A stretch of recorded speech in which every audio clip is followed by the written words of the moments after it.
1995년부터 94년까지 춘천중학교에 부목으로 있었습니다. 그때 이제 제가 맨날 공이산에 가서 북쪽을 보고 기도했거든요. 통일을 해서 그때.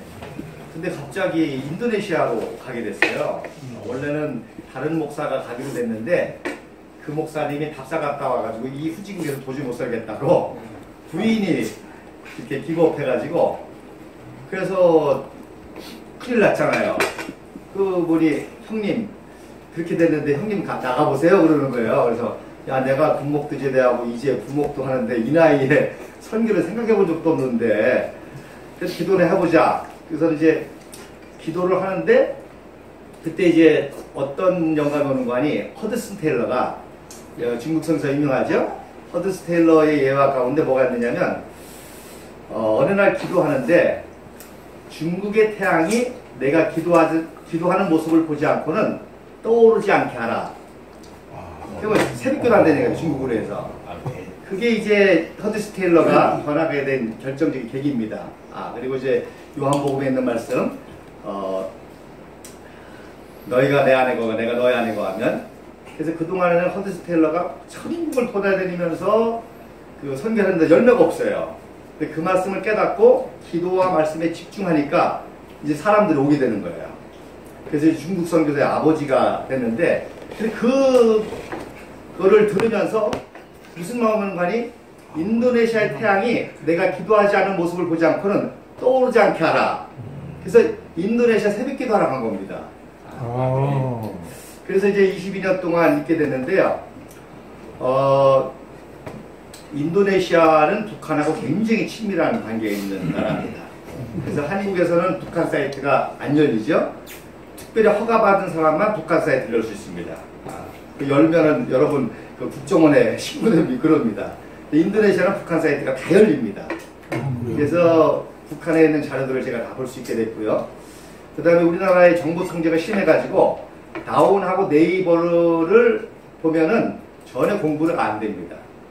다 친구들이 거의 그야말로 좌파의 자료만 뜨지. 근데 제가 인도네시아에 있으면서 구글 검색을 하니까 전 세계 그 도서관을 다 뒤질 수가 있습니다. 그러니까 인도네시아 앉아가지고 하버드, 코넬, 뭐 미국회, 뭐 등등의 자료 하여튼 인터넷에 떠 있는 거면 다 볼 수가 있는 거야. 그래서 나중에 기회가 되면 제가 청년들한테도 공부하는 법을 좀 가르쳐 주고 싶더라고요. 그래서 인터넷 시대에 검색만 잘해도 엄청난 공부가 됩니다. 어떻게 검색하는지, 검색의 방법. 그러다 보니까 이제 사진의 중요성을 깨닫게 됐어요. 사진의 중요성을. 그래서 같은 글이라도 사진이 있는 글과 사진이 없는 글하고 어떤 게 더 전문적이에요? 사진 있는 글이 전문적이죠.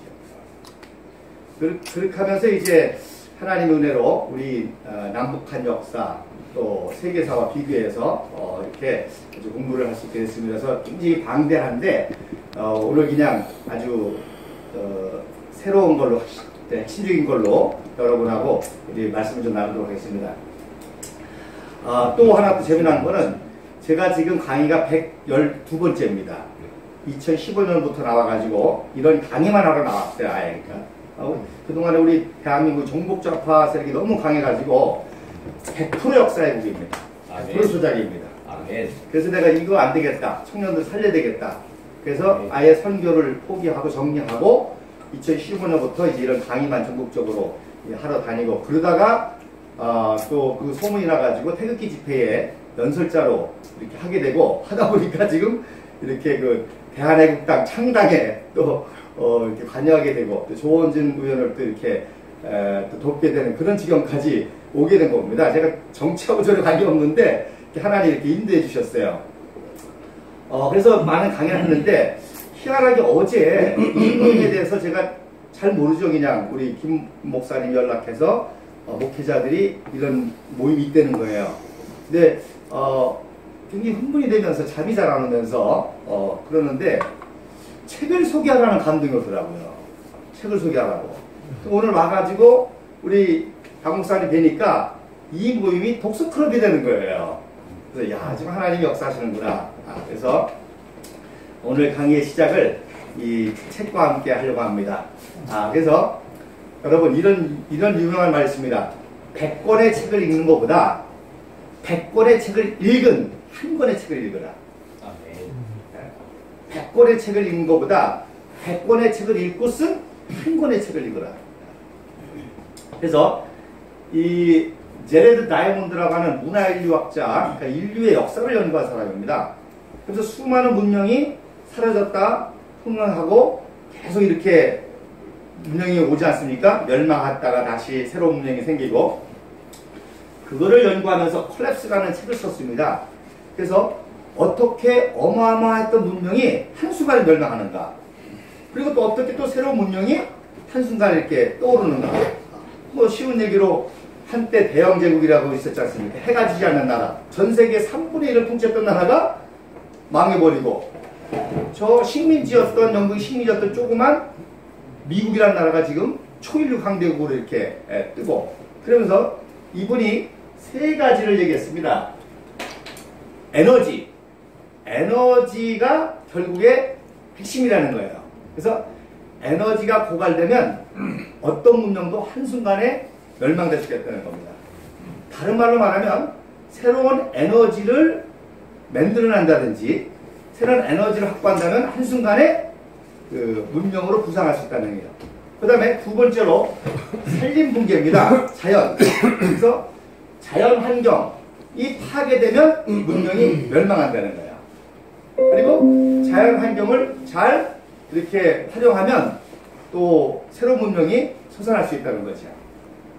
그 다음에 세 번째로 지도자입니다. 지도자.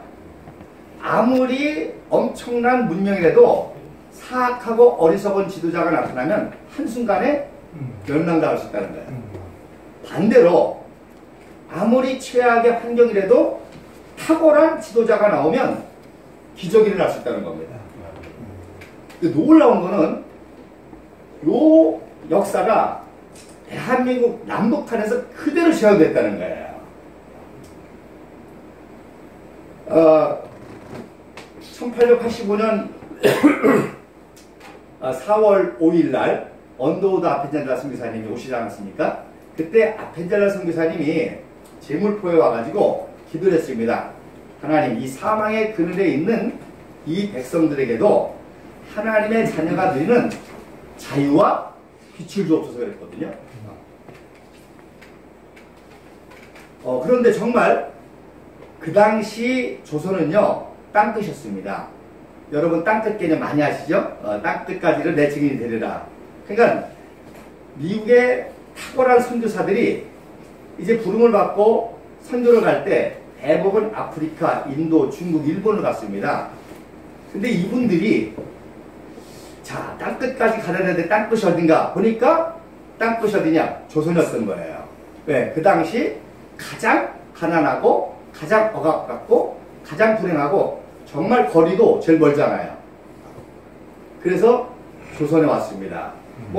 그 당시 구한말이니까 조선은 부정부패와 또 중국이 먹고 일본이 먹고 러시아가 먹고 4대 강국의 틈바구니에서 정말로 이리 지키고 저리 지키고 하는 가장 불행한 땅끝 같은 나라에 이분들이 오셔서 아펜젤라 기도가 놀라운 기도를 합니다. 하나님의 자녀가 누리는 자유와 빛을 주옵소서. 근데요, 정말 130년 만에 대한민국은요, 세계 최고의 자유국가가 됐습니다. 여러분, 인천공항 아시죠? 아펜젤라 선교사님 제물포로 왔지 않습니까? 근데 그 제물포에 있는 인천공항이 12년째 세계 최고 서비스 1위입니다. 아멘. 제가 이제 장진호 전투 강의를 했는데요. 장진호 전투 강의를 꼭 보세요. 그게 인천공항하고 긴밀한 연관이 있습니다. 이 역사라는 거 참 신기해요. 그래서 어쨌든 간에 이 인천국제공항을 통해서 지금 전 세계에 우리 한국 사람이 나가서 뭐 사업도 하고 선교도 하고 또 지금 전 세계 모든 사람들이 가장 가고 싶은 나라가 대한민국입니다. 그런데 반대로 북한은 어떻게 됐습니까? 아무도 들어갈 수 없고 아무도 나올 수 없는 감옥국가가 됐잖아요. 이게 정치범수용소를 비밀리에 차용한 그건데 그래서 제가 94년도에 나갔거든요. 놀라운 거는 지금 이 대한민국의 놀라운 위상을 가지고 한국교회의 기도와 후원을 받아가지고 전 세계에 나가 있는 선교사가 3만 명입니다. 그런데 저 북한에서 먹고 살기 위해서 자유를 찾기 위해서 생명을 걸고 탈출해서 인천공항을 통해서 들어와 있는 탈북자가 몇만 명이에요? 3만 명이에요. 그리고 지금 대한민국을 지키겠다고 한미혈맹을 통해서 주둔해 있는 미군이 3만 명입니다. 그리고 올해 거의 우리나라 1인당 GNP가 3만 불입니다. 그때 하나님이 저에게 감동을 줘가지고 나가서 전하라는 거예요. 한국교회를 깨우라는 거예요. 그래서 우리 지금 대한민국은 최고의 자유를 누리는 나라입니다. 여러분 보세요. 시청에서 대한민국 국기 태워도 표현의 자유라는 거예요. 세상에 이런 자유가 없습니다. 반대로 북한은 가장 억압된 나라죠. 감옥국가의 지옥국가입니다. 그래서 12년 세계 1위라고 아주 이번에 공항에 크게 이렇게 했고, 이제 제3청사가 만들어지거든요. 제3청사까지 만들어지면 수용 인원 뭐 세계 다 1위 됩니다. 그 다음에 빛의 나라 되게 해달라고 했잖아요. 자유와 빛. 지금 이게 2015년 1월 5일날 항공위성 사진입니다. 항공위성 사진입니다. 그래서 대한민국은요, 지금 에너지, 특별히 원자력 발전 세계 1위입니다. 원자력 기술 세계 1위입니다. 완전한 빛의 나라였습니다. 여러분, 한국처럼 이렇게 밝은 나라가 없어요. 제가 2월달에 일본 갔거든요. 일본 도쿄 가가지고 깜짝 놀랐어요. 너무 어두운 거예요. 아니, 세계 2위 국가 아닙니까? 근데 너무 어두운 거예요. 그래서 아는 목사한테 물어봤더니 두 가지 되는 거예요. 첫째는 후쿠시마 원전이 박살나는 바람에 에너지 그 문제가 생겼고, 그 다음에 일본이 2차 세계대전에 지는 바람에 그 폐허 속에서 일본을 재건하려니까 굉장히 근검 절약이 몸에 배가지고 꼭 필요한 곳에만 전력을 킨다는 거예요. 그래서 이제 어렵다는 거예요. 근데요, 제가 한 30개국 다녔거든요. 대한민국처럼 밝은 나라가 없습니다. 이 가로등 뭐 할 거 없이요, 엄청 밝은 나라입니다. 그런데 해방 당시에는요,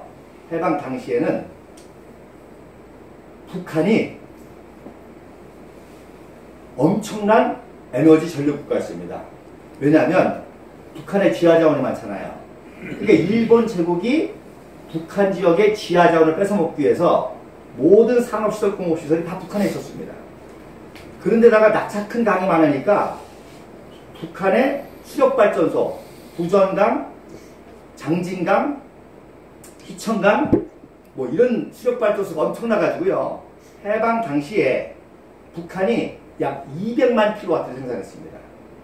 남한은 농경사회니까 5만 킬로와트 했어요. 그러니까 부족한 거를 5만 킬로를 끌어다 썼죠. 그것도 군정청에서 물자를 주고. 그래서 이게 북한의 국가 문장인데요. 북한 국가 문장인데 안에 뭐가 있습니까? 수풍발전소가 있습니다. 수풍발전소.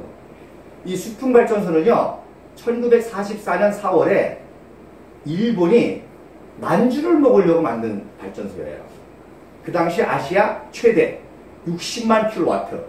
그러니까 아까 말씀드린 200만 킬로와트는 빼고, 그러니까 만주를 먹기 위해서 그 당시 아시아 최대 60만 킬로와트 생산했습니다. 어마어마하죠. 그 당시 1위가 미국에 있는 후보 때문입니다. 200만 킬로와트.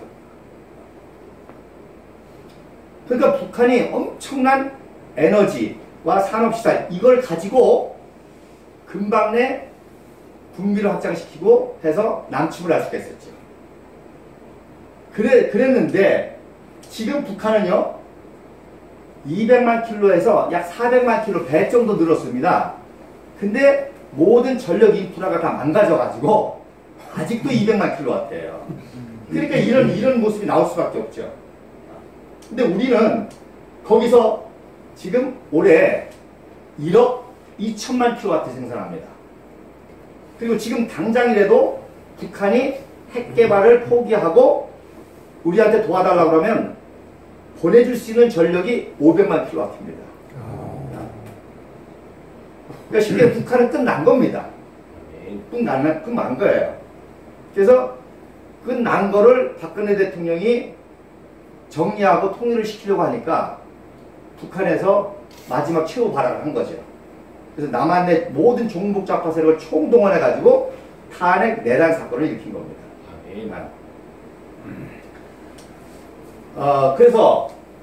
그러니까 보세요. 북한은 그냥 못 사는 나라가 아니라 모든 자원을 다 물 말아먹은 나라예요.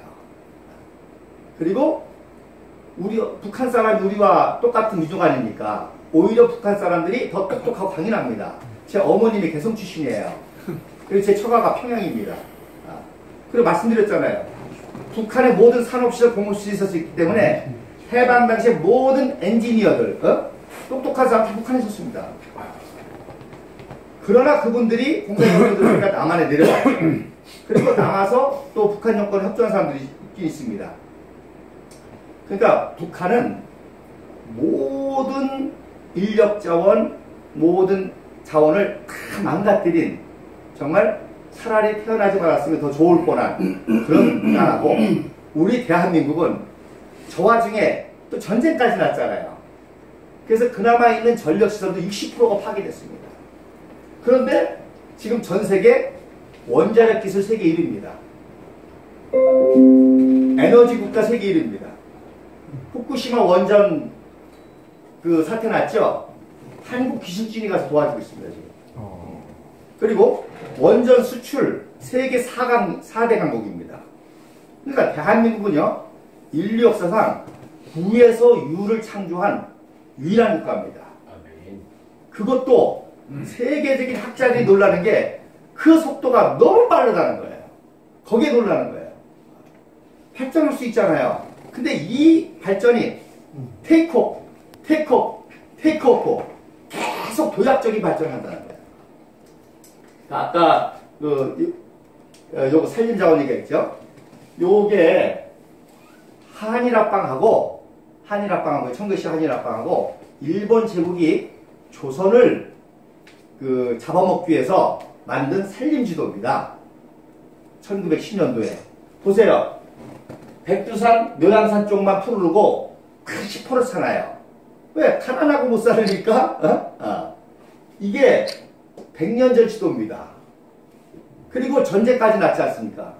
근데 놀라운 거는요, 요게 재작년 산림지도군요. 대한민국은 완전히 삼천리반도 금수강을 회복했습니다. 이게 또 기적입니다. 자연이라는 거는요, 그렇게 한순간에 회복되는 게 아니잖아요. 근데 이 완전한 폐허, 여기다 전쟁까지 나가지고 완전히 황폐한 이 산림이 70년 만에 완전히 삼천리반도 금수강사로 회복했습니다. 반대로 북한은 여러분 아시는 것처럼 에너지가 고갈되고 못 살아니까 모든 산이 다 황폐화됐습니다. 민둥산이 됐습니다. 그래서 지금 당장이라도 통일을 해야 될 이유 중에 하나는 이 자연현상 때문입니다. 북한 저대로요, 조금만 더 망가지면 회복불능입니다. 그런데 대한민국은요, 삼천리반도 금수강산을 그야말로 해방 이후 60년 만에 완전히 회복을 했어요. 저도 오래간만에 오늘 고속도로 보니까 너무너무 푸르른 거예요. 제가 엊그저께 평창 집회에 갔었거든요. 이승복 평창 집회. 그 울창한 푸른 그 아름다운 산을 보는 순간 눈물이 쏟아지더라고요. 야, 이 좋은 나라, 이렇게 좋은 나라를 우리 어버이 선조들이 이루셨구나. 그런데 그 피와 땀과 눈물을 모르고 종북좌파 세력이 현직 대통령을 탄핵하는 내란을 일으키고 말이야. 이게 너무너무 가슴 아프고. 그랬던 여러 가지가 교차하면서 그렇더라고요. 오늘도 오는데요, 정말 푸르르고요. 지난번에는 포항을 또 이렇게 차를 타고 가는데 옆에 있는 분이 그래요. 야, 나무를 심을 데가 없다는 거예요. 이게 거저되는 겁니까? 탁월한 지도자가 있었기 때문에 되는 겁니다. 아멘. 제가 이제 오후에는 이제 진정 토크 이제 그 역사 강의 8편 9편 하는데 그 얘기를 하려고 그래요. 그래서 이승만 박사와 박정희 대통령의 탁월한 업적 중에 하나는 산림녹화 사업입니다. 이 자연을 이렇게 회복시킨 역사는요, 인류 역사가 없습니다. 파괴했을지언정. 여러분 국제시장 영화 많이 보셨죠? 국제시장 굉장히 감동을 많이 받았어요. 제가 또 흥남 초수작전은 또 따로 강의를 했으니까 꼭 보세요. 꼭 보셔야 됩니다. 특히 장로기 목사님들 꼭 보셔야 됩니다. 그래서 그 흥남 국제시장 첫 장면이 흥남 초수작전이잖아요. 막 아비규환 장면 나오죠? 이거 타고 올라가다가 떨어지고 막 그러잖아요. 100% 다 거짓말입니다. 아멘. 다 가짜입니다. 왜? 98,000명 중에 95,000명이 기독교인이었거든요. 그러니까 질서 정해냈습니다. 뭐 이거 서로 올라가려고 타다가 뭐 다리 잡고 떨어지고 전혀 없었습니다. 장로님 먼저 올라가세요. 아니 목사님 먼저 올라가세요. 그렇게 순서대로요 질서 정해냈습니다. 그러니까 알몬드 장군이 놀라는 거예요. 어떻게 전쟁통에 포탄이 막 난리치고 그런데 98,000명이 모였는데 질서 정해하냐? 왜? 교회별로 모였거든요. 광영교회, 춘천중앙교회, 하늘샘교회, 순복음교회, 그리고 이 함경도 지역은 캐나다 장로교회에서 섬겼기 때문에 90%가 장로교회입니다. 현봉학 장로가요, 현봉학 장로가 프랭크 윌리엄스 간이교 선교사가 키운 사람이에요. 그 어머니 신혜균이가 그 당시 장로교 청여전도협회 회장이었습니다. 아버지가 영생교보 교목이십니다. 현원권 목사님, 장로교. 위대한 기독교 역사입니다. 그래가지고 알몬드 장군이 너무너무 놀란 거예요. 아, 그래서 피를 줄 필요가 그렇죠. 민족에 있구나. 그래서 모든 그 장비 다 내려놓고 98,000명을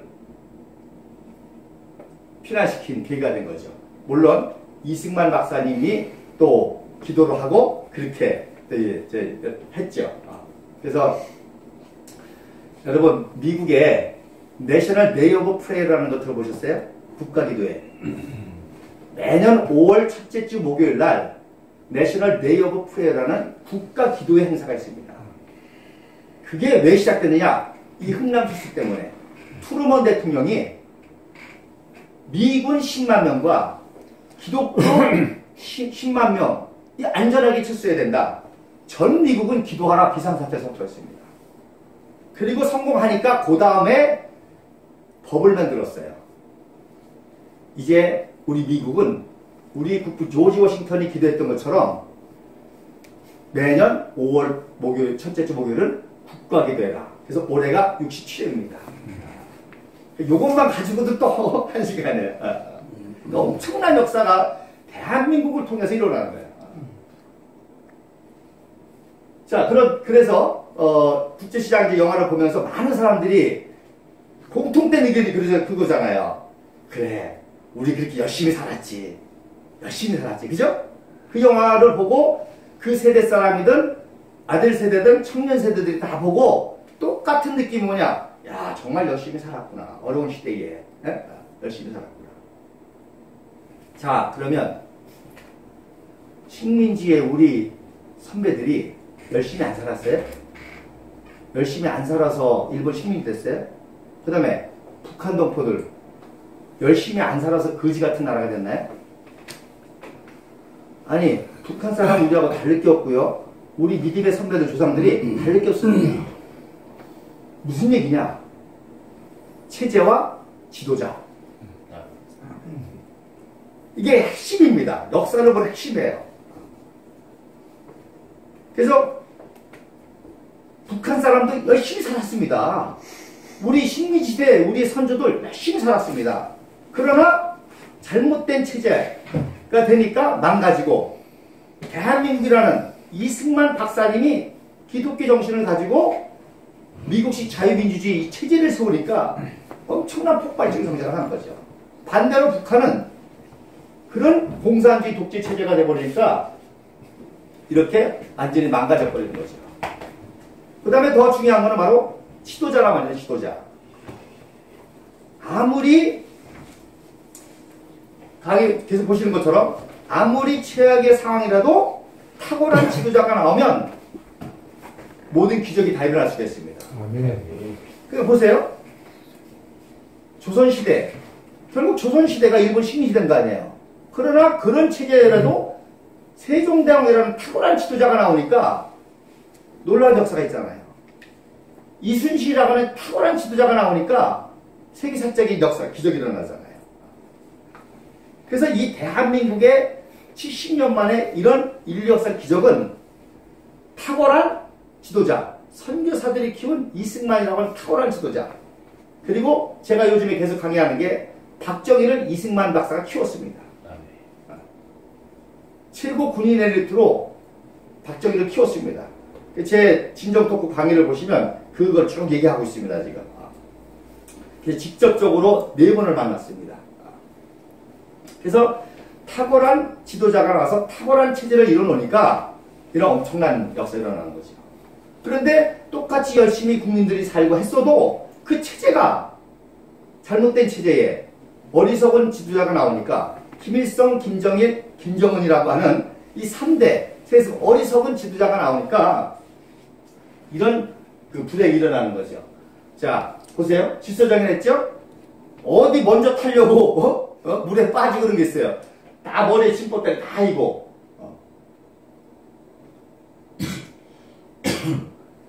자, 그러니까 북한은 이런 풍부한 산업시설과 에너지를 가지고 금방 내 5년 동안 군비를 확장시켜서 6.25 동족상쟁에 전쟁을 일으킨 거지요. 그래서 김일성이는 정말 우리 1만 년 우리 한민족 역사에 가장 불행한 일입니다. 왜? 동족을 상대로 전쟁을 일으켰잖아요. 전범입니다. 그러니까 분명히 말씀드립니다. 지금 북한하고 교류를 안 끊으면 전범으로 국제사법재판소에 들어갑니다. 이제.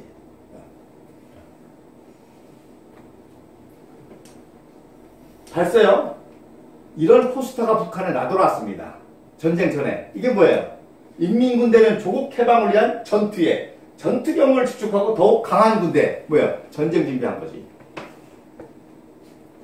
그래서 제가 이렇게 그 역사를 보다 보니까 저래도 이 당시에 북한의 지도자가 됐으면 전쟁을 할 수 있겠더라고. 왜? 나만 거지 같은 나라 아니에요. 이거 그냥 슬쩍 쓸어버리면 통일 지도자가 되는 거 아니에요. 민족 통일 지도자. 그런 유혹을 받겠더라고요.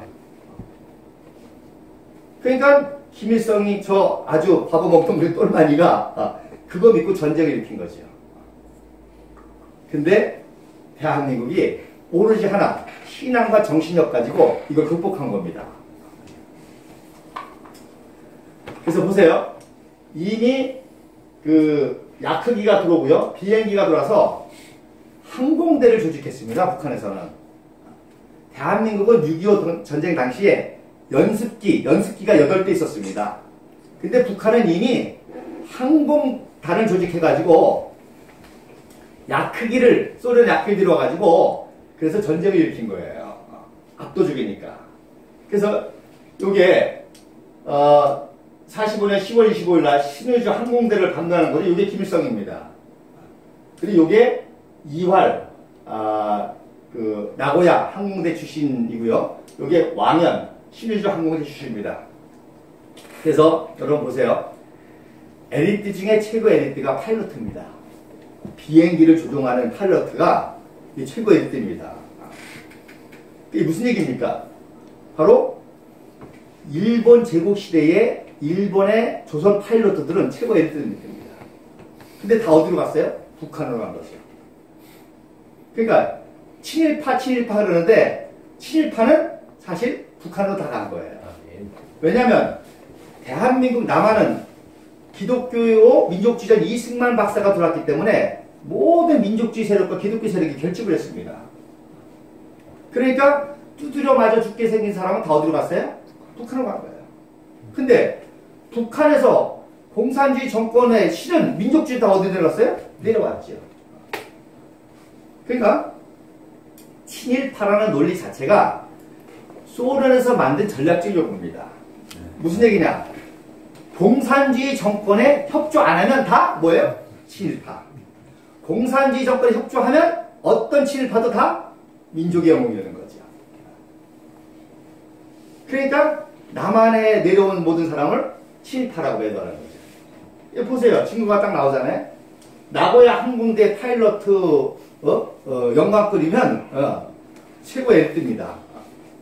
이런 공산주의자들과 이런 엘리트들이 북한에 간 거고 민족주의자와 기독교 엘리트들이 내려와서 세운 게 대한민국입니다.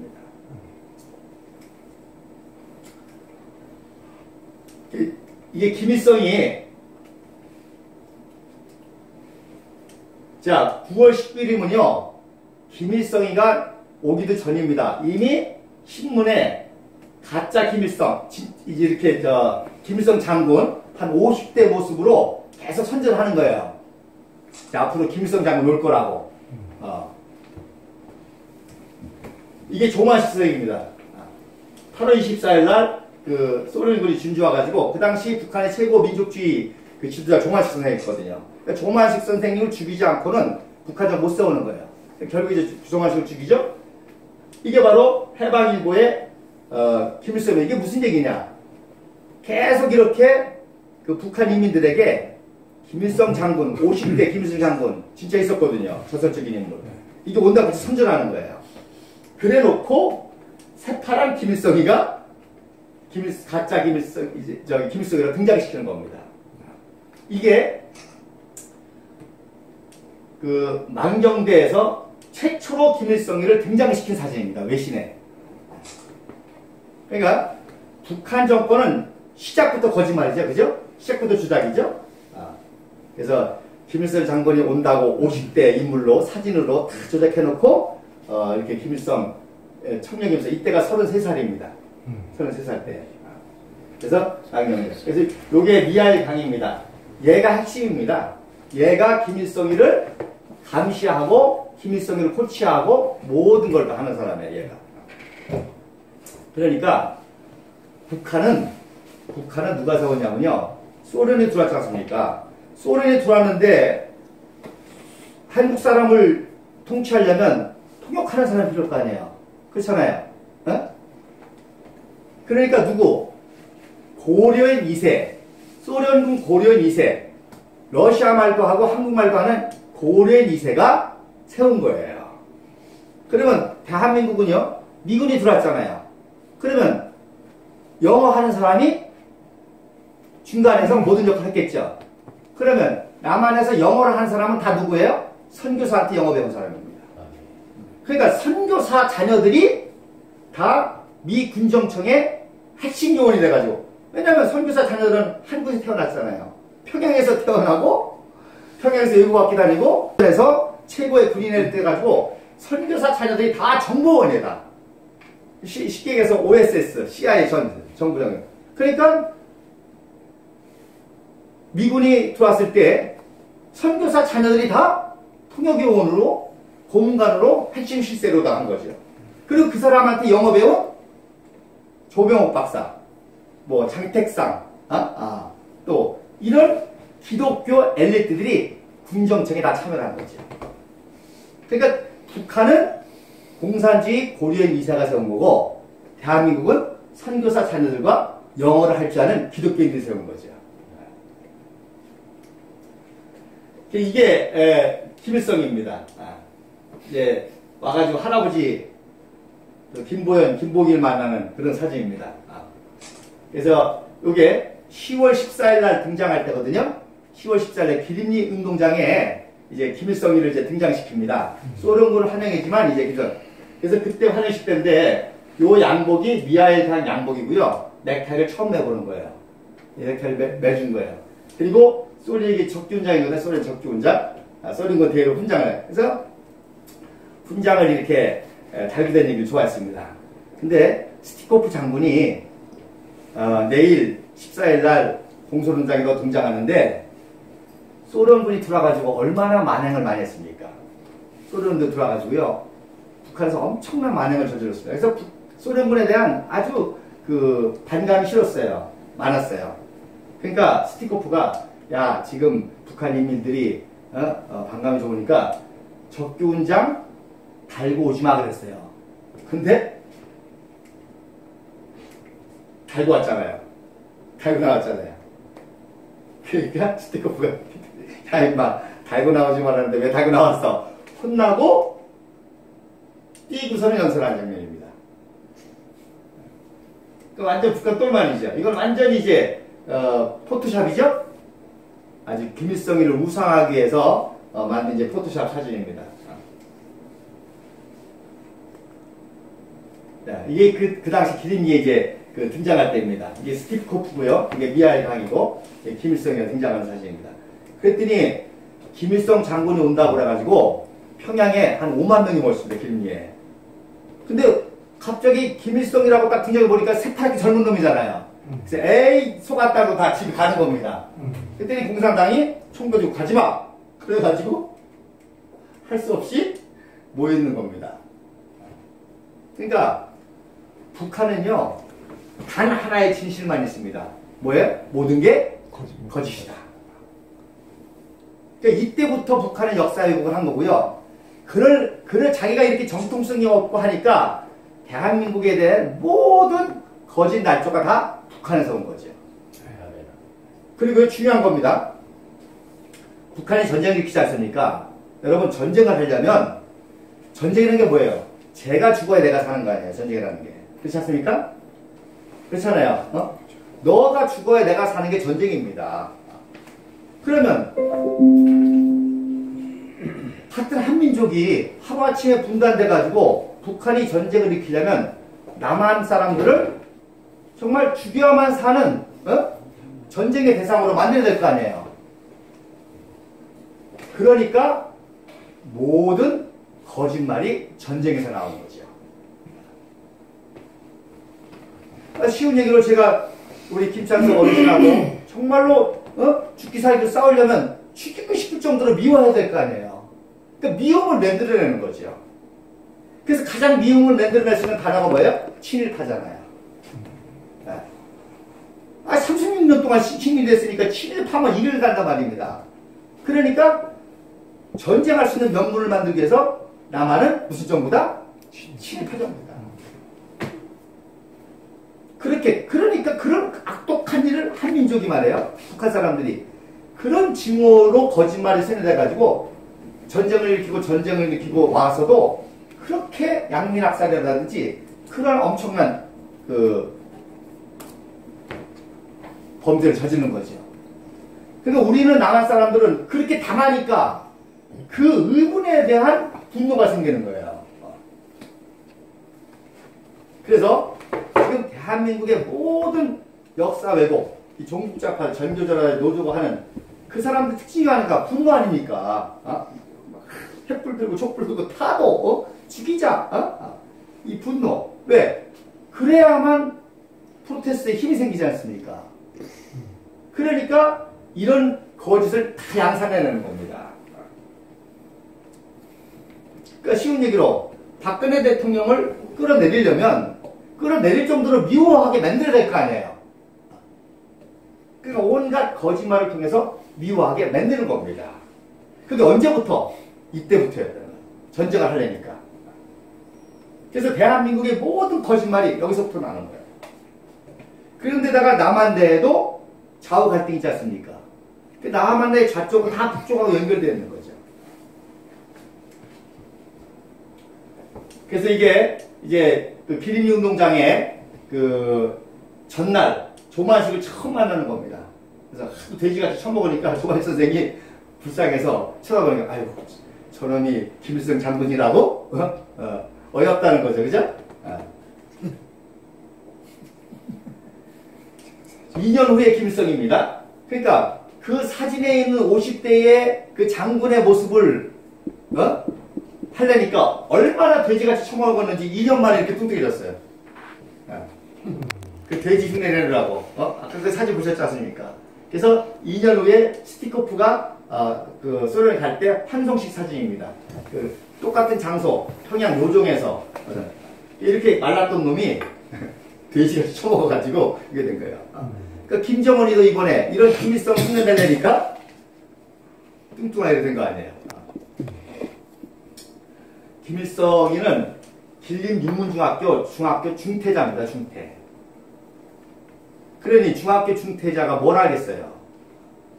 그러니까 이런 바보 멍텅구리가 북한 정권에 세워가지고 전쟁도 일으키고 온갖 불행의 시가 된 거죠.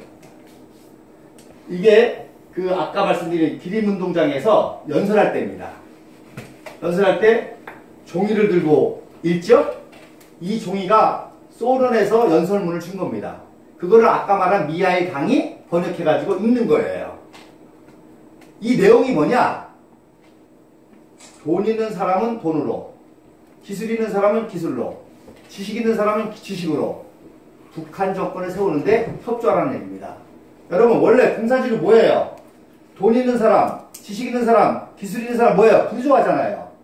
공산주의 핵심 뭐예요? 프로레타 혁명 아닙니까? 노동자 농민 혁명 아닙니까? 근데 노동자 농민 가지고 나라를 세울 수 있어요? 없잖아요. 엘리트가 필요하잖아요. 돈 있는 자, 기술 있는 자, 지식 있는 자. 그럼 그 당시에 돈 있고 지식 있고 기술 있는 자 다 뭐예요? 친일파잖아요. 이게 무슨 얘기예요? 친일파래도 공산정권에 참여하라는 얘기입니다. 그럼 나 용서해주겠다는 얘기죠. 그러니까 그런 친일파래도 이 사악한 공산주권의 실체를 알고 이거 싫은 사람은 어떻게 해요? 내려오죠. 그런 사람들이 대한민국 정부에 참여했다고 해서 대한민국을 친일파라고 그러는 거죠. 이해가 되시겠습니까? 네. 친일파라는 용어의 핵심이 그겁니다. 이게 좌파의 핵심 논리입니다. 그때 이제 16일 날 이승만 박사가 이제 귀국하시고요. 이때 나이가 70세입니다. 70대 은퇴할 나이에 오신 거예요. 은퇴할 나이에 대한민국을 세웠습니다. 그리고 20일 날, 요거는 20일 날 화장식 때 모습이거든요.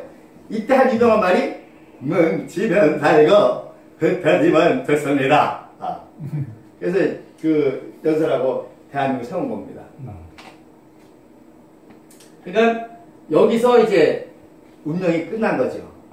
북한은 김일성, 김정일, 김정은 3대 세습으로 이어지는 바보 멍텅구리 똥통구리 같은 그 정권으로 말미암아 그 모든 산림자원, 그 모든 에너지, 그리고 우리와 똑같은 한민족 영혼을 망가뜨린 그런 정권이요. 우리 대한민국은 정말 무해수유를 창조한 이 에너지, 이 살림, 이 자유, 이 빛, 모든 것이 하루아침에 거절되는 게 아니잖아요. 누군가 심었고, 누군가 뿌렸고, 누군가 키웠으니까 된 거 아닙니까? 그 시작이 이승만 대통령입니다. 이승만 박사입니다. 그래서 이승만 박사는요, 제가 연구해보니까 인류 역사상 이런 천재가 없습니다. 그리고 아펜젤러 선교사님뿐만 아니라 그 당시 모든 선교사들이 이승만이를 키운 거예요. 그래서 이승만이가 그 한성 감옥에서 5년 7개월 있었거든요. 한성 감옥에서 5년 7개월 있으면서 영어 성경을 통달합니다. 근데 놀라운 거는요, 그때는 우리 조선어 성경이 번역되기 전입니다. 그냥 마태, 누가복음 쪽보고만 있을 때예요. 그래서 신약 성경이 최초로 된 게 1904년도고요. 구약 성경이 번역된 게 1910년입니다. 이게 무슨 얘기예요? 감옥에서 영어 성경으로 신구약을 다 통달한 거예요. 번역되기도 전에. 그리고 선교사들이 모든 전문 서적을 줘가지고요. 제가 조사해 본 거에만 약 600권을 통달했어요. 그것도 최고 전문 서적으로. 그리고 지금 라이프지, 타임즈, 뉴스위크지, 뭐 스피겔지 독일의 르몽드지 이런 잡지들을 다 갖다 준 거예요. 그 당시 유명한 게 아웃룩이라는 잡지입니다. 그리고 높았나요? 놀라운 거는요, 이승만 박사가 감옥에서 영어 사전을 만듭니다. F까지 만들어요. 영어 사전을. 왜 만들었지 아십니까? 미국 선교사가 한국에 와서 한국어를 배워서 번역한 한국어 성경을 한국 사람이 읽는 것보다 한국 사람이 뭘 배워서? 영어를 배워서 뭘 읽어? 영어 성경이 더 빠르다는 거예요. 안 놀라시네. 그러니까 이승만은 자기가 천재니까 한민족도 천재라고 보는 거예요. 아멘. 그런 자신감이 있었던 거예요. 그 엄청난 자신감. 그래서 F까지 그 만들다가 러일 전쟁이 일어나니까 아 이제 조선은 끝났구나. 일본 식민지 들어간구나. 조선을 깨워야 되겠다. 라고 해서 쓴 책이 독립정신입니다. 여러분 읽어보신 적 있으세요? 그럼 꼭 읽어보셔야 됩니다. 여러분 그거 알겠죠? 제가 제 딸내미가 28살 때 이 책을 읽혔더니요. 얘가 좌절하는 거예요. 28살 때. 왜? 이승만이가 28살 때 감옥에서 그 책을 썼거든. 어떻게 자기 또래의 청년이 이런 책을 쓸 수 있냐는 거예요. 좌절되는 거예요, 자기는. 그리고 또 중요한 얘기를 하더라고요. 그래서 이 책은 제가 하는 말이 대한민국 초등학교, 중학교, 고등학교 모든 국민이 읽어야 된다는 거예요. 아멘. 그러면서 또 하는 말이요. 그러나 반드시 그 당시 시대 상황을 가르쳐주고 읽혀야 된다는 거예요. 그 당시 시대 상황을 모르고 읽으면 그 책을 통해서 친미주의자 또 친일파라는 논리도 나올 수 있습니다. 왜냐하면 조선이 무능해서 개혁개방을 못하니까 일본이 와서 해줬거든요. 그거를 우호적으로 쓴 글이 한 문장 있어요. 그거를 친일파들이 딱 끄집어가지고 이승만은 뭐다? 친일파다 이렇게 얘기합니다. 그러니까 그 당시 시대 상황을 모르면 이런 오해가 있을 수 있다는 거예요. 그걸 좌파들이 다 이용하는 거죠. 그래서 독립정신이라는 책을 꼭 보셔야 됩니다. 이 책이 얼마나 위대한 거 아니요? 읽는 사람마다 평가가 달라. 정치학자가 읽으면요, 이거는 정치학 교과서라고 그래. 경제학자가 읽으면요, 이건 자본주의 시장 경제라고 그래요. 윤리학자가 읽으면 이건 윤리교과서라고 그래요. 목사인 제가 읽으니까 이거는 성경을 어떻게 우리 삶에 적용할까라고 하는 서신이에요, 서신. 그 정도로 엄청난 책입니다. 그 다음에 여러분이 꼭 또 보셔야 될 책이 한국교회 핍박이라는 책이 있습니다. 이게 뭐냐면 백오인 사건. 박사학위 받고 다시금 한국에 와서 이 박사가 전국을 돌아다니면서 무브먼트를 일으켰거든요. 그래서 일본이 안 되겠다. 그래서 이승만 잡아야 되겠다. 그래서 이승만 잡으려고 하니까 선교사들이 미국으로 피신시킨 거예요. 이승만만. 그리고 나머지 윤치호 또 이런 사람들이 다 감옥에 갇힌 게 유명한 백오인 사건입니다. 그래서 미국에 와가지고 한국교회 핍박이라는 책을 씁니다. 이 책을 목사님들이 꼭 보셔야 됩니다. 이 책을 보고 목사님들이 전향을 해요. 좌파에 물들었던 사람들이 처음에 깜짝 놀랍니다. 목사도 선교사도 쓰지 못하는 기독교 교회사를 썼단 말입니다. 그리고 그 책의 내용을 보고 어떻게 이런 신앙의 경지가 들어갈 수 있는가 다 놀랍니다. 그래서 송원근이라는 사람이 서문을 썼어요. 뭐라 쓰는 거니? 창피하다, 부끄럽다, 감사하다. 내가 이거 모르고 이승만 박사 이렇게 했다는 거야. 그래서 창피하다, 그리고 부끄럽다, 그리고 감사하다. 그래서 한국교회 핍박이라는 책을 목사님들 지금 접해야 됩니다. 제가 나온 이유 중에 하나도 대한민국 한국 목회자 70%가 자경화됐습니다. 그래서 제가 40대 목사한테 도대체 어떻게 성경을 보면서 그렇게 생각할 수 있냐 했더니 이분이 하는 말이 초등학교, 중학교, 고등학교 때 교과서를 통해서 선생님한테 그렇게 배웠다는 거예요. 그러니까 역사적인 거는 완전히 좌파하면서 신학교 들어가니까 복음을 얘기하면서도 이쪽 사상은 완전히 좌인 거죠. 근데 그걸로 이중구조는 그나마 다행인데 이 사상이 강하다 보니까 심지어 성경을 가지고 이 사상을 합리화하잖아요. 뭐 예수님도 혁명가였다느니 이렇게 심지어 촛불 놓고 기도하잖아요. 촛불 집회 목사님 참석해가지고요. 촛불이 일어달라고 기도한단 말입니다. 이렇게 신앙이 변질이 되는 거예요. 그러니까 그분들도 어떤 의미에서 불쌍한 사람들입니다. 그렇게 되고 싶어서 초등학교 때, 중학교 때, 고등학교 학교에서 배우니까 그런 줄 아는 거예요. 이승만 친일파 독재자, 박정희 독재자. 그것만 배우는 거예요. 근데 이 책을 보면서 목사님들이 많이 전향을 합니다. 그 다음에 여러분들이 꼭 읽으셔야 될 때 1941년에 7월달에 쓴 재팬 인사이드 아웃 책입니다. 재팬 인사이드 아웃.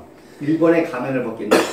그 책이 이승만 박사가 이제 앞으로 일본이 미국을 공격할 것이다. 예언한 책입니다. 그래서 그랬는데 정말 12월 7일 날 진주만 폭격이 일어나잖아요. 미국이 깜짝 놀랐습니다. 그리고 그걸 예언한 이승만 박사 책을 보고 또 놀란 거죠. 그래서 이약 세계적인 스타가 됩니다. 그때. 그리고 미국의 모든 그 전후 정책을 이 박사님 그때부터 겹기 시작하고 그 책이 베스트셀러가 돼가지고 인세가 많이 들어올 거 아니에요. 그거 가지고 이제 광복군 조직하는데 이렇게 자금을 도와주고 이런 일을 하게 되는 거죠. 어쨌든 그 세 가지 책을 꼭 보셔야 됩니다. 근데 그 재패니스 사이드 아웃을 많은 사람들이 그 진주만 폭격을 예언했다고 하는 거기에만 많이 포커스를 가지고 있는데 그거보다 더 중요한 내용이 177페이지에 있습니다. 원문에. 나중에 꼭 보세요. 거기 엄청난 이제 또 비밀이 있어요. 대한민국의 그 형성 과정에 왜 이 박사가 그 유엔을 끌어들여가지고 나라를 이렇게 세우려고 했고 그리고 결국 유엔 16개국이 전쟁을 했을 때 왜 참전하게 됐는지 거기에 모든 비결이 이미 다 있는 겁니다. 그래서 20일 날 이 박사가 이렇게 왔던 그런 장면이고 인사하는 장면입니다. 그때 이제 조병옥 박사가 이 감리교 그 공지 영명학교 프랭크 윌리엄스 선교사님이 키운 이제 조병옥 박사가 경무부장으로 이제 이 박사를 환영하는 환영사를 합니다. 이때 엄청났죠.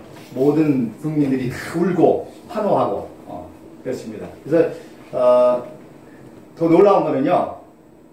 이 프랭카드가 1947년도에 이 박사가 자유민주주의 대한민국을 세우기 위해서 전국을 돌아다니면서 강연을 합니다. 여러분 생각해 보세요. 36년 동안 일본 식민지 있어가지고 민주주의가 뭔지 알아요? 모르잖아요. 투표라는 걸 해봤어요? 안 해봤잖아요. 그러니까 전국을 돌아다니면서 민주주의 강연을 하는 거예요. 그때 청주에서 그 청년단체가 프랭카드를 걸었습니다. 근데 뭐라고 썼어요? 국부. 나라를 세우기 전에 이 박사는 국부로 연 거예요. 우리나라가 1948년 8월 15일에 생겼잖아요. 5월 10일에 재헌회하고 그때 1년 전에 돌아다니는데 그 당시 모든 국민들은 이 박사를 이미 국부로 중공한 거예요. 이승만 박사 환영. 대한안전 자주독립. 그래서 이 박사를 전문적으로 따라다니는 CIA 요원이 있습니다. 조지 모트라는 사람이.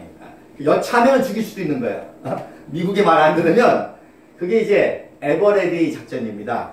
그래서 미국의 말 안 듣고 이 박사가 여차하면은 그 암살하는 그 코드명이 그 에버레디고요. 그걸 전문적으로 담당하는 CIA 요원의 이름이 존 모트라는 사람입니다. 이분이 이승만 박사 일거수일투 다수하죠. 이분이요. 이 박사가 전국을 돌아다니면서 강연하는 걸 다 쫓아다니다가 감동을 받고요. 이 박사의 팬이 됐습니다. 이 박사가 예를 들어서 춘천에 딱 오면 춘천에 오는 사람이 다 모여가지고 그 5, 6월 더위에 1시간이고 2시간이고 고개 하나 안 돌리고 말씀을 듣는 거예요. 그 장면을 보고선 야 정말 위대한 지도자구나. 그래서 이분이 이승만 박사의 나중에 아주 열렬한 지지자가 돼가지고요. 이 박사님의 일대기 책에 서문을 이분이 씁니다. 서문을 써요. 그리고 그 서문이 미국 의회 도서관에 명문으로 기록이 되어 있습니다. 생각해 보세요.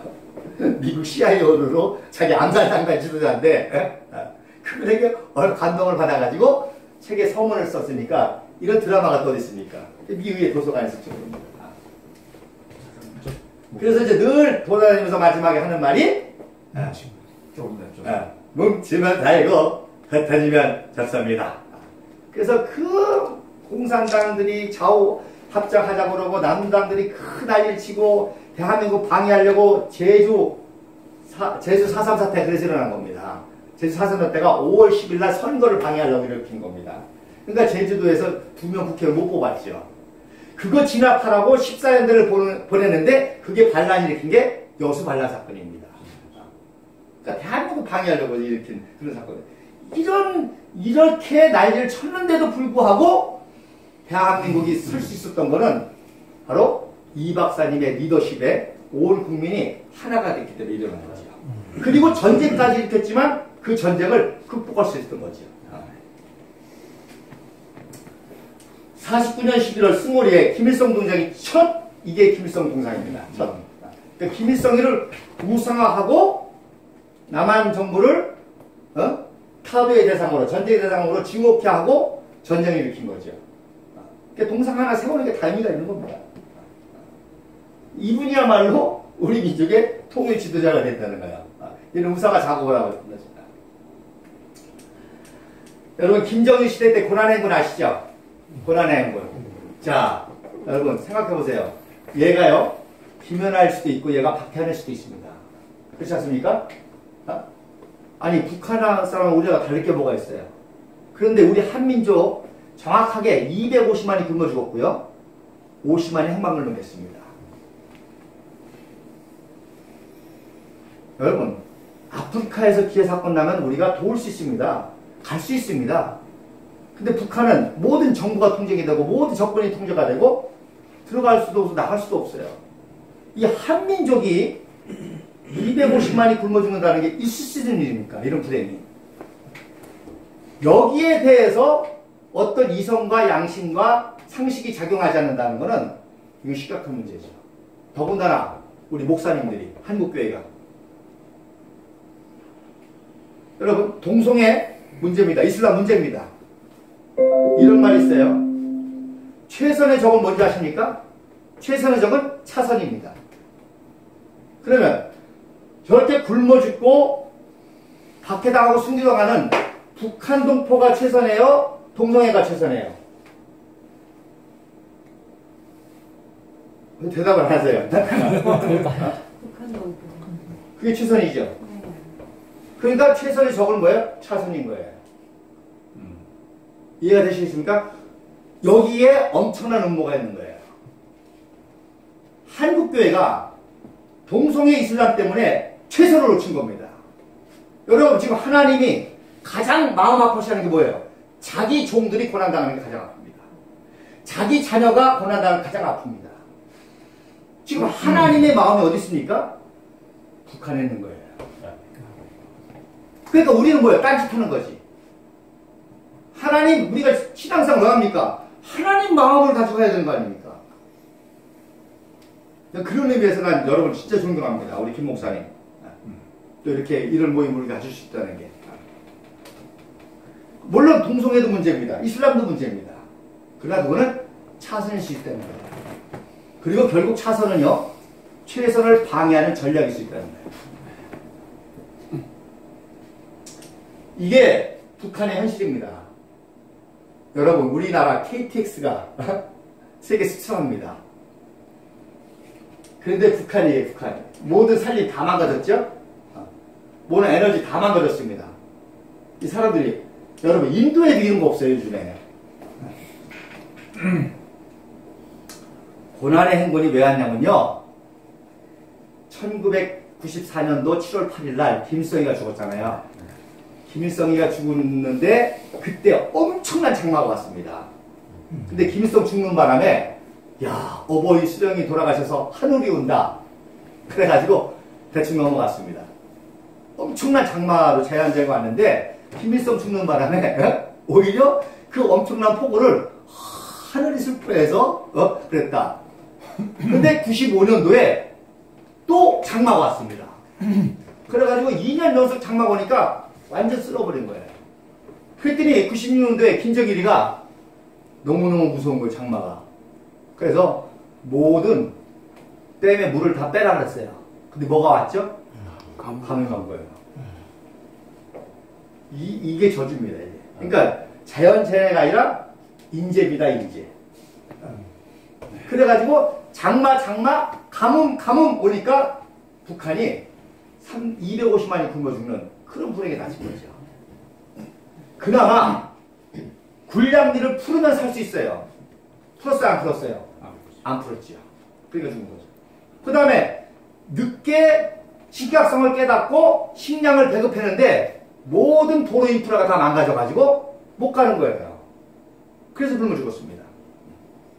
또 진짜 이 체제가 얼마나 중요하다는 게요. 누가 많이 굶어 죽었느냐? 당성이 좋은 사람들이 많이 굶어 죽었어요. 왜?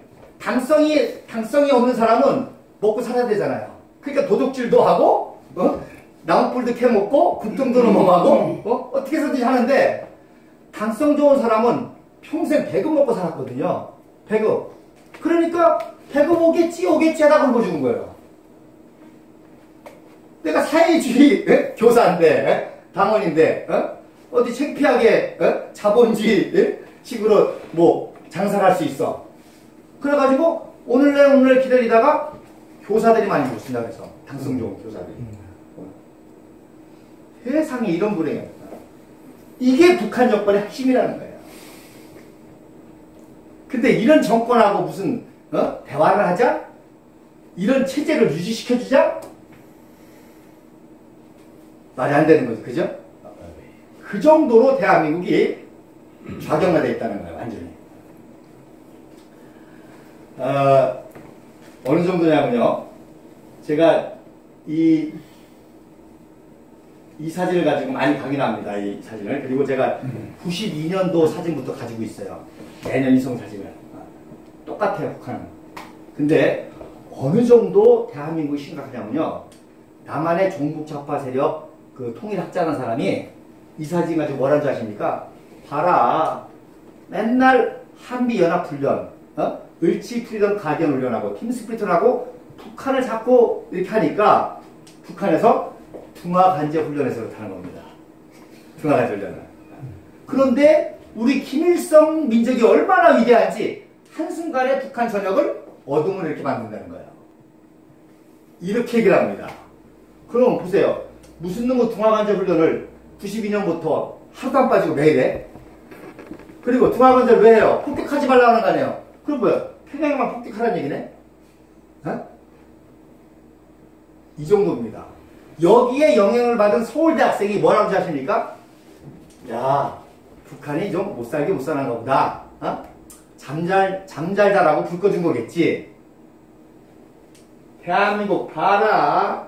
서울만 집중적으로 개발해가지고 지방이 흐리지 않느냐. 지방 분권 안에서 그렇다. 그러니 이 정권 타도해야 된다. 이렇게 나옵니다. 이렇게. 이게 서울대 학생들의 좌경화된 사람들이 이 정도까지 지금 적어도 우리 김 목사님 아들내미 있을지 모르겠지만 김 목사님 아들이 지금 당장 북한 가서 통치해도 이거보다 낫습니다. 무슨 일 아닙니다. 우리 목사님이 지금 가서 장관해도요, 대한민국의 이 체제를 경험하고 북한 가서 통치해도요, 이거보다 나아요. 그러면은 우리 청년들이 야 이거 북한 쓸어버리고 내가 가가지고 김일성 의대 교수해야 되겠다. 북한 내가 IT 전문가인데 내 북한 IT 해야 되겠다. 이렇게 나와야 되잖아요. 근데 이 체제를 도와주기 위해서 체제를 유지하기 위해서 그런 발상을 가질 정도로 왜곡된다는 거죠. 우리 청년들이 아주 완전히 꿈을 망가뜨려 버린 거예요. 비전을 망가뜨린 거예요. 지금 김정은 나이가 33세입니다. 오늘 우리 여기 40대 목사님이 지금 북한 가도 이거보다 나을 거예요. 그죠? 그럼 자부심 가져요. 여러분, 이 개성공단 한두 개 깐다고 북한이 될 게 아닙니다. 소프트웨어 몇 개 교체한다고 된 게 하드웨어 자체를 깔아야 돼요. 그죠? 이게 또 그런데 축복입니다. 그러니까 새로운 무에서 유를 창조할 수 있는 기회가 된다는 거죠. 더 놀라운 것은 우리는 한강의 기적에 경험이 있다는 것이요. 그리고 북한 사람은 우리와 똑같다는 거예요. 그들에게도 자유와 우리의 체제를 가르쳐주고 우리와 협력하면 이 폭발력은 엄청난 거죠. 이거를 박근혜 대통령이 다 준비해 놓은 겁니다. 그러니까 북한에서 큰일 났다. 최후의 발악을 한 겁니다. 그리고 보세요. 제일 먼저 여러분 이 PC 사건 터졌을 때 뭐라고 했습니까? 최순실은 무당이고 청와대에서 뭐 했다? 그게 대한민국 공작의 핵심입니다. 왜? 대한민국을 지탱하는 핵심 세력이 뭐예요? 기독교잖아요. 기독교로 하여금 현 정부에 대해서 반감을 갖게 만드는 거죠. 그게 이번 사태의 핵심입니다. 그래서 목사님들이 여기에 충격받고 다 돌아서니까 이렇게 가는 거죠. 쉽게. 그래도 소망 있는 거는 우리 목사님들이 저는 믿습니다. 여러분들이 기도했을 거예요. 이건 아니다. 그래서 제가 많이 접촉을 해봤거든요. 진짜 신령한 목사님들이 계시더라고요. 첫째, 진짜 신령한 목사님은 처음부터 이건 아니다 하고요. 어떤 사람들은 만약에 그렇다 하더라도 이렇게 할 수는 없지. 법치주의인데.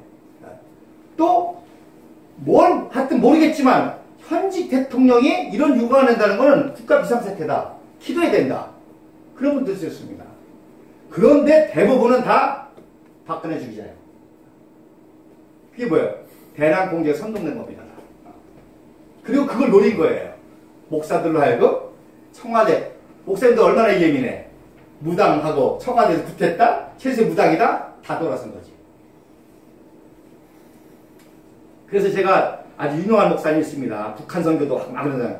제가 만나자마자 목사님한테 이 진실을 얘기하는데 아니라는 거예요. 이번에 박근혜 끝내야 된다는 거예요. 이럴 수가 없다는 거예요. 그러더니요, 한 달 후에 태극기 집회 나오시더라고. 한 달 후에. 예. 지금 몇 시입니까? 예. 그래서, 몇 시까지 할까요? 그래서, 도와줘도 되겠네요. 예. 그 다음에, 충분하시죠? 이게 33살입니다. 지금 33살. 얘가 핵 가지고 장난 노는 거예요. 여러분, 핵은요, 절대로 체제 유지 전략입니다. 자기네 체제를 유지하게 하는 위협 전략이지, 이 핵이 무기로 성공하려면 5가지 단계를 거쳐야 됩니다. 첫째, 핵 실험에 성공해야 되고요. 소형화에 성공을 해야 돼요. 그 다음에 미사일이 성공을 해야 되는데, 미사일은 2가지입니다. 대기권을 뚫고 나가는 걸 성공해야 되고, 뚫고 내려오는 걸 성공해야 돼요. 그리고 2개가 성공했을 때 성공한 미사일과 성공한 소형을 결합해서 또 실험해서 성공을 해야 돼. 지금 북한은 소형화도 성공을 못했고 올라가는 건 성공했는데 내려오는 건 성공 못했습니다. 아직 모르는 거죠. 근데도 왜 다 알면서 북핵 하느냐? 그래야 우리가 북한을 칠 명목이 있잖아요. 네? 미국하고 우리가 참수하고 암살할 명목이 있잖아요. 더 심각한 거는 핵무기가 아니라 생화학무기입니다. 핵무기가 아니라 생화학무기입니다. 생화학무기는요, 반드시 생체 실험을 해야 돼요. 그러면 북한에서 생화학무기 생체 실험을 누구를 대상으로 할까요? 기독교를 대상으로 하는 겁니다. 정치범 정세 기독교인들.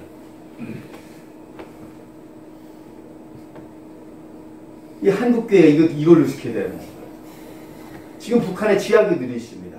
성경만 소지해도 들어가고요. 얼떨결에 찬송가에다가도 들어가고요.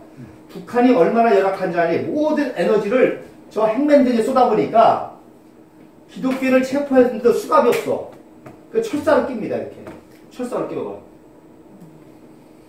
그렇게 우려합니다. 그리고 기독교를 대상으로 해서 생체 실험을 합니다. 야산에 모아놓고 가스탄을 던진다든지 세균의 전입 배출을 먹인다든지 이렇게 지금 우리 기독교인들이 숨겨요. 이거 한번 틀어주세요.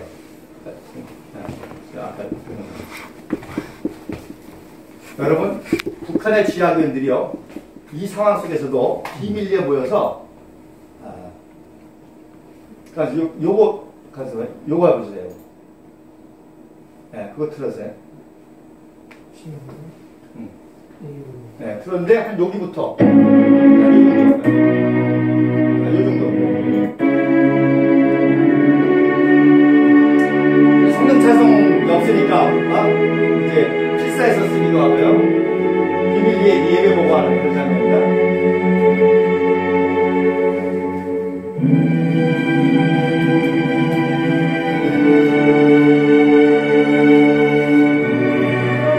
이게 공개 체험당하는 거예요.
하나님을 죽이는 장면을 만든 거거든요. 실제 있었는데 이걸 만든 겁니다. 네, 됐어요. 도로 공사를 하다가 갑자기 땅이 꺼졌어요. 그러니까 그 밑에 지하견들이 숨어 있었던 거예요. 그 김정일이가 놀래가지고요, 끄집어내가지고 탱크를 깔아 죽이는 겁니다. 여러분, 이 신앙이 지금도 북한에 있다는 거예요. 하나님이 어디를 보시겠습니까? 우리들의 마음이 어디가 있어야 되겠습니까? 그래서요, 저는 그 어떤 비전까지 보냐면요, 우리가 통일이 되면, 여러분 성지순례 많이 가시죠? 어디 갑니까? 이태리 카타콤 가죠? 네? 그 다음에 갑바도기아 가죠? 통일되면요, 성지순례 북한에 갑니다. 북한의 지하교회, 이 생생한 현장들 갑니다.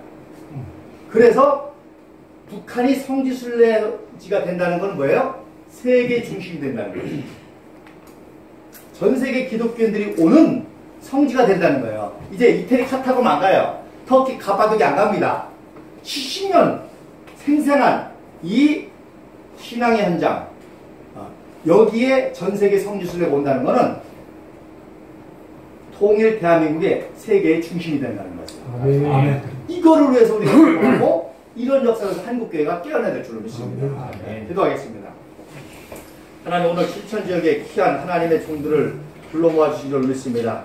저들이 한국교회를 새롭게 깨우는 귀한 종들 되게 하시고, 통일됐을 때에 북한의 지하교회 성도들을 얼싸안고 내가 당신을 위해서 기도했다고, 이제 우리가 힘을 합쳐서 세계사를 리더하고 세계를 선교하자고 할 날이 오게 도와 주옵소서. 마지막 싸움의 단계에 있습니다. 우리 깨어있는 종들을 축복하시고 저들에게 지혜와 능력을 주셔서 한국교회와 성도들을 깨우고 또 통일시대의 인문을 키워내게 도와 주옵소서.